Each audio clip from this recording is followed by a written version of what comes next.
So this is truly wild to me. Tulsi, in a recent video from one of her events, revealed some information that hasn't been talked about. I haven't seen any video coverage about it. None of the progressive sources have talked about it. None of the independent sources have talked about it. None of the mainstream has talked about it outside of a couple of articles that I've just recently read about this. It seems like Tulsi Gabbard is the only one who gives a damn about this thing. And this is what the listen. Tulsi just revealed something massive that the Trump administration, a major aggression that the Trump administration has taken towards the Iranian government. Take a listen to this video. The situation with Iran. This president has designated, for the first time in history, the military of another country as a terrorist organization. How dangerous that is, what a dangerous precedent that sets. Mike Pompeo, Secretary of State, literally said, when asked, so you're saying that the head of Iran's military should be treated the same as ISIS? He said yes. That is a direct abuse of constitutional power, a constitutional power that lies within Congress to make the decision to declare war or not. So I've introduced legislation to deal with some of these kinds of abuses called the No More Presidential Wars Act. And this legislation would make it an impeachable offense for any president to bypass Congress and to unilaterally go and start waging a war in another country.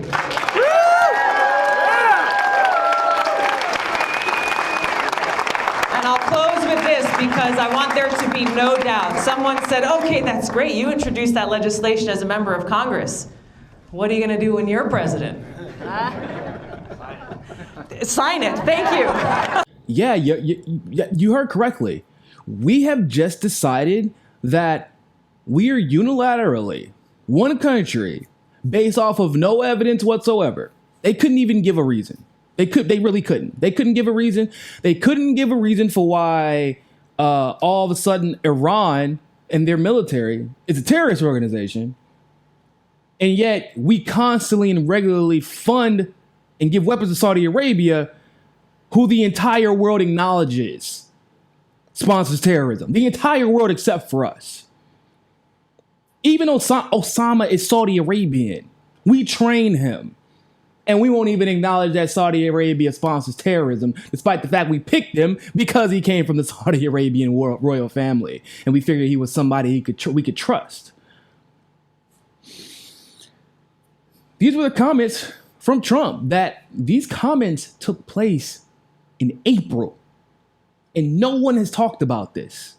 Trump said he recognizes the reality that Iran is not only a state sponsor of terrorism, but that the Islamic Revolutionary Guard Corps actively participates in, finances, and promotes terrorism as a tool of statecraft.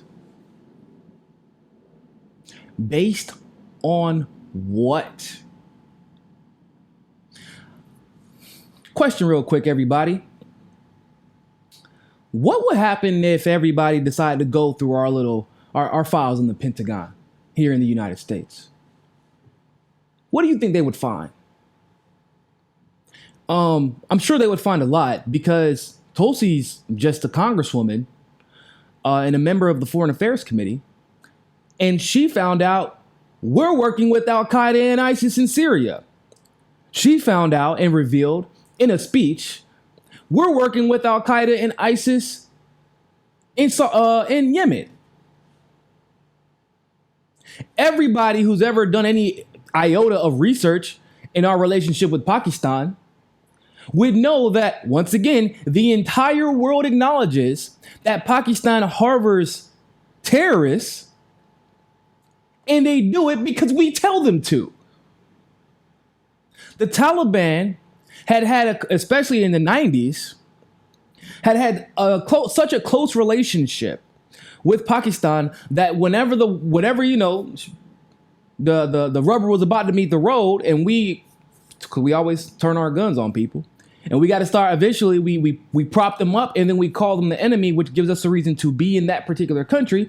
In Afghanistan, they were giving passports to the terrorists and using Pakistan. The Taliban was going to Pakistan, getting passports to come to North America, which they obviously couldn't do unless they had a close relationship with people, with elites, with political elites specifically in North America. And yet, if you go to the State Department's state-sponsored terrorism watch list, guess who is not on there? Pakistan. Guess who is on there? Who do you think? Iran, Syria, Yemen, Afghanistan. You think Israel's on there? No. You think Saudi Arabia is on there? No. This is what the foreign minister of Iran, Mohammed Zarif, had to say about this. This is another misguided election eve gift to the Israeli Prime Minister, Benjamin Netanyahu, who was facing a tough re-election campaign. For those of you who do not know, it was especially tough because his family was undergoing a bunch of criminal investigations. He's losing popularity in Israel, and I mean, they have like the same issues that we have in the States when it comes to our elections, outside of the regular type of corruption that you see here. And they would obviously have. They also have the controlled opposition situation that they have there. They'll present somebody who's so extremely far left and unreasonably left, for that situation in Israel that they have no chance of winning. And that's on purpose, of course, because then like those people end up having some type of cabinet or some type of place in the Bibi Netanyahu administration, and people are kind of confused. Like, hold on, I thought you hated Bibi. It's like one of those situations. Same thing like you have here, like with Al Gore or a Howard Dean. It's controlled opposition. It's everywhere. Whenever their government is ran in a Western style, you have the extreme right and the controlled opposition, and the extreme left in the controlled opposition. It's everywhere. Netanyahu, the article goes on to say, Netanyahu, who has repeatedly turned to the Trump administration for help, actually thanked him on Twitter. Once again, you are keeping the world safe from Iran's aggression and terrorism. The country that is literally aggressively expanding settlements, taking the land of the Palestinian people, and remember Golan Heights, that thing? So they're not only taking land from Palestinians, they're taking land from Syrians too now. All of a sudden, Iran's the aggressor. How many times have you heard Bibi criticize Saudi Arabia? But I thought the Arab countries were your enemies. Isn't that what they say? That's how the saying goes, right? If Israel lays down its weapons, there will be no more Israel. If the Arabic countries lay down their weapons, there will be peace. Yeah, okay. How many times have you... Because, by the way, Iran is an Arabic country, by the way, just in case you're curious. They speak Farsi. They're Desi. They're like from Iran is Old Persia, geography lesson. But it seems to me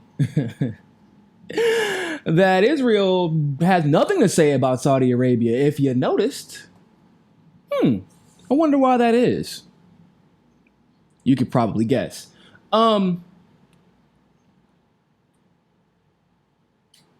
This is unprecedented, like Tulsi said. We've never seen anything like this. But I have a question for you.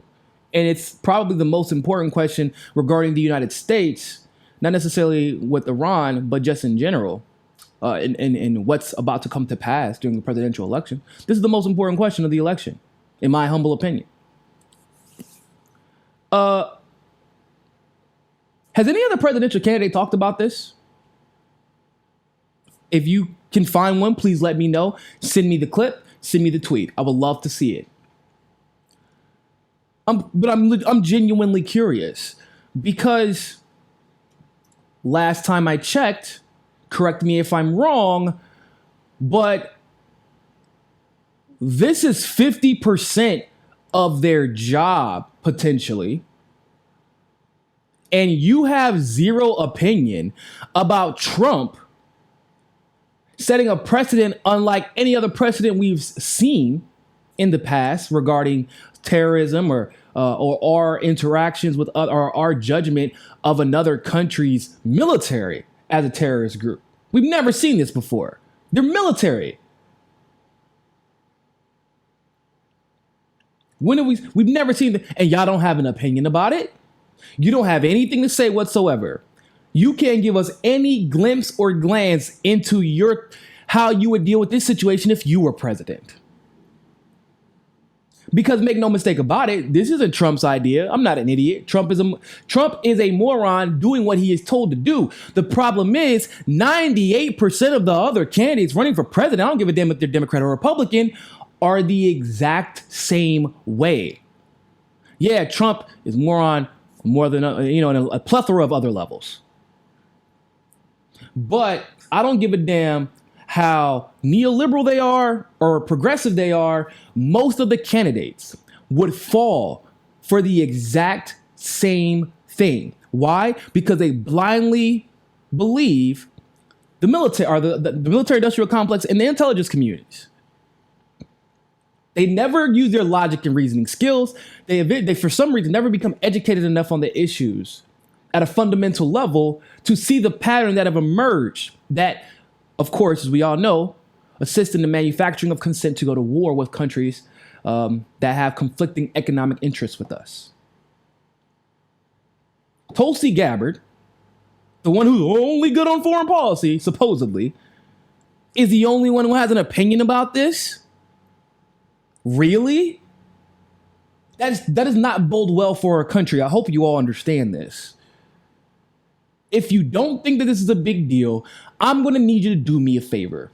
Pull up a map. And for those of you who are 30, 35, 40, maybe even a little bit older, pull up a map.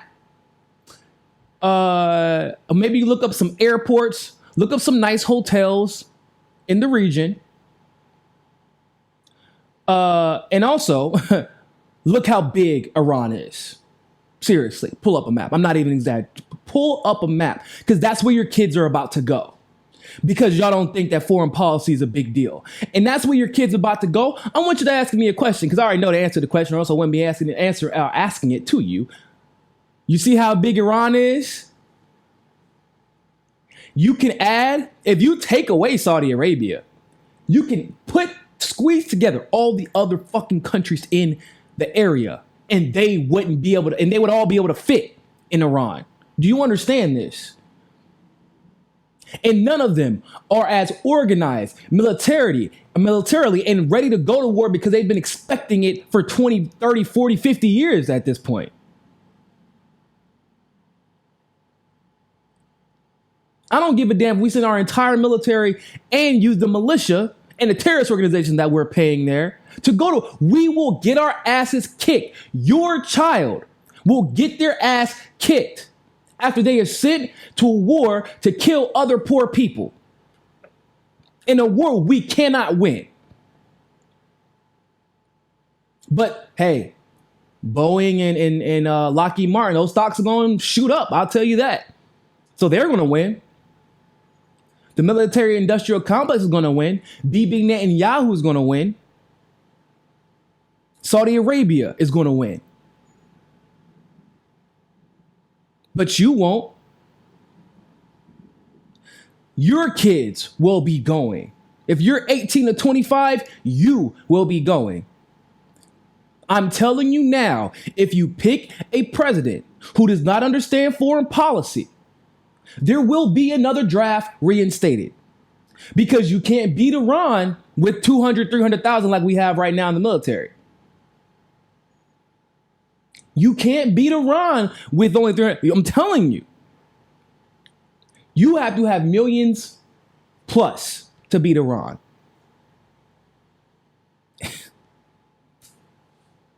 Because it isn't going to be just Iran. On top of that, you're picking a fight with Russia. in the military, and they know this. So keep it up. Keep up. Go ahead. Foreign policy isn't all that important, right? As long as we get Medicare for all, guess what? You don't have to worry about Medicare for all. Because when your kids are drafted into the military, they all get TRICARE. It's all good. It's all good. If Medicare for all is the only thing that's important to you, hey, they're going to get drafted into the military. They're going to have the best health care there is. Okay? Yeah. Free public college. Yeah. $50,000 in canceled debt. Yeah. Hey, guess what? You get drafted into the military, your college is paid for. Who cares if you get killed in Iran before you ever get to use your GI Bill? Huh. You don't get it. Nothing else matters. If we keep going to war like this, if we keep provoking these enemies, not even enemies, they're only enemies because we make them that.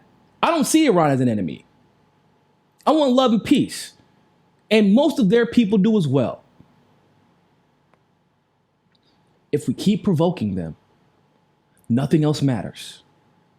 There's only one candidate who has seen this, who understands this. And that's Tulsi Gabbard. Damn all the polls and the fluffy, pretty speeches and the Twitter posts. Damn all that. All that stuff goes out the window when bullets are flying at your head and you got to kill other poor people just to survive because you didn't make a stand right now and say, I'm not supporting anyone who is not going to speak against this military-industrial complex. Thanks for watching that segment of Mi Casa es Su Casa. Make sure you follow us on Twitter, on Facebook, on Roku TV, and on JustNForm.com. Also, you can make sure that you're subscribed to the channel by going to the subscribe button, pressing it, and hitting that notification bell to get all of our notifications. And of course, you can help us reach our goal of 500 patrons on Patreon by supporting the show by donating as little as $1. You can click on the link in the description below for that. And remember, more than anything else, find your balance. Peace.